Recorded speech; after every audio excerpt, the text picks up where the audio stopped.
What are the pros and cons of changing school board elections? A few dozen parents, teachers, and community members gathered at Sherman Elementary School recently to learn about and weigh in on a handful of proposals to change how school board trustees are elected.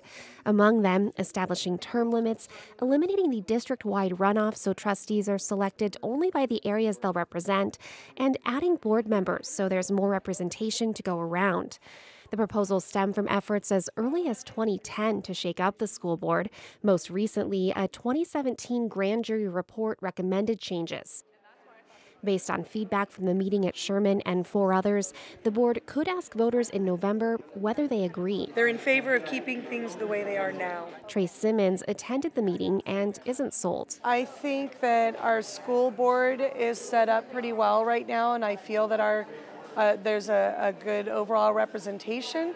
I do feel that citizens need to be more aware of the fact that these are elected officials who tell the superintendent and the school district what to do. They set the policy. This year's school board campaigns won't help get that message out because they're non-existent.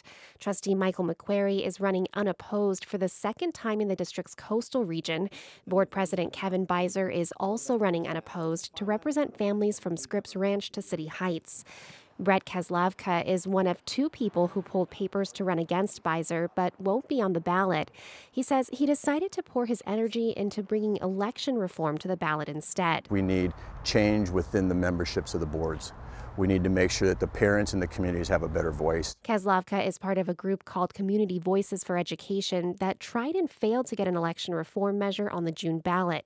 The group says more robust elections would lead to better engagement across the board in elections, district households, and at the dais. Challenge is good.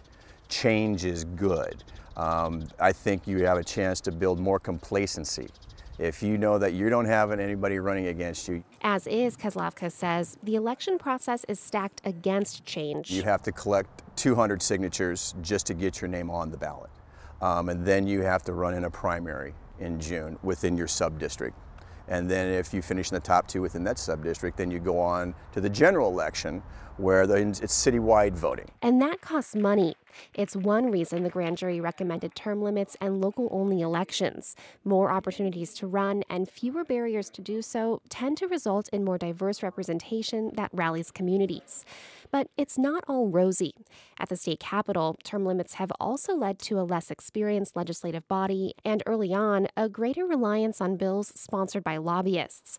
I asked Kezlavka if special interests are behind his push for reform. If everything was going so well financially and everybody was doing what they said that they were going to do, these conversations wouldn't even be taking place. We have the highest graduation rate in the state of California, #1. Beiser defends his work on the school board.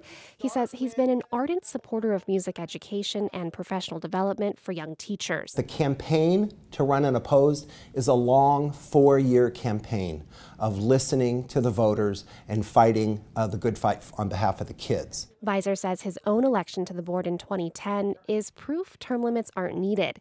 He beat out incumbent Catherine Nakamura. And if somebody's not effective, not fighting for the kids, not representing the constituents and the voters, then the voters have the opportunity to throw that person out every 4 years. So every 4 years, we have the opportunity to limit the term of a school board trustee. Beiser had the support of the teachers union in his race against Nakamura, who had taken some blows for her support of a controversial superintendent. Our job really is to listen to all of you. Back at Sherman, the opinions on term limits and other reforms are just as mixed. But meeting attendee Simmons says there is common ground in this debate. We had varying degrees of opinions, but the bottom line, everybody wants what's best for the students. Beiser and his colleagues on the school board are to decide this month whether to put the issue before voters in November. Megan Burks, KPBS News.